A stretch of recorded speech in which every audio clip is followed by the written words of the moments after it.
Well, for a lot of people who are in the pit area right now at Fulton, it's not quite 2:30 yet. The modifieds are getting ready to do their draw.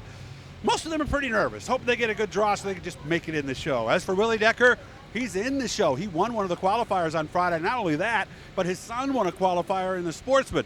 So he's going to go over to the draw, but like we said, maybe not as nervous as everybody else. So how we doing, man? Obviously pretty darn good. We're doing good. We're feeling good.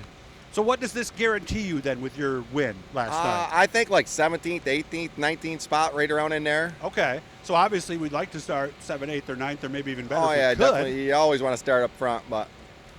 Well, guys have told me in this one, and of course the 200 lapper today, that maybe you don't want to start first or second because it's kind of better to kind of relax a little bit maybe in 5th or 6th and kind of watch the lanes transition.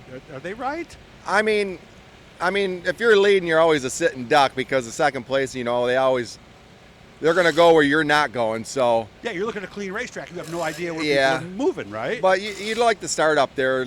You'd be a little less out of trouble and stuff. But anywhere's in the top 10, pretty good starting spot for a 200-lap race. Of course, I would think with this one, 17th and 18th is pretty much about the same, isn't it? Because it's a long race. You stay on the lead lap the first 100.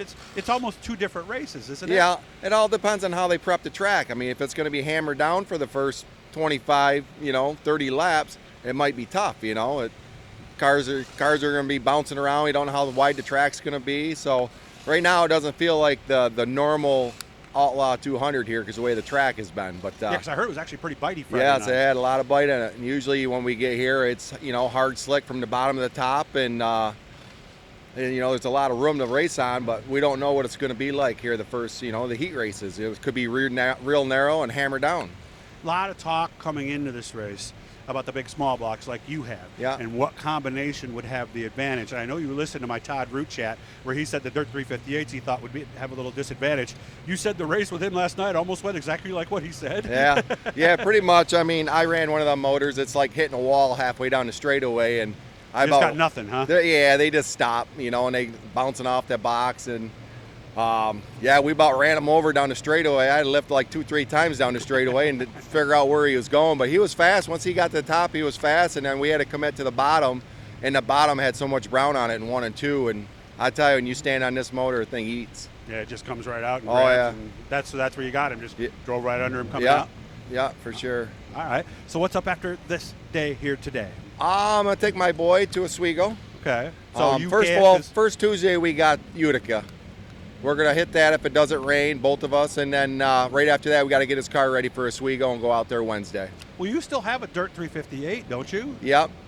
You're not going to run it next week at all? Nah, I'd like to, but it's just too much work. We're going to go up there and concentrate on him, get him in the show, and hopefully it gets a good finish or maybe even wins it.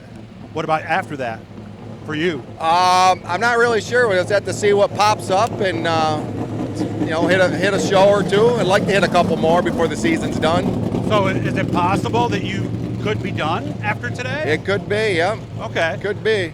Okay, but you don't have that.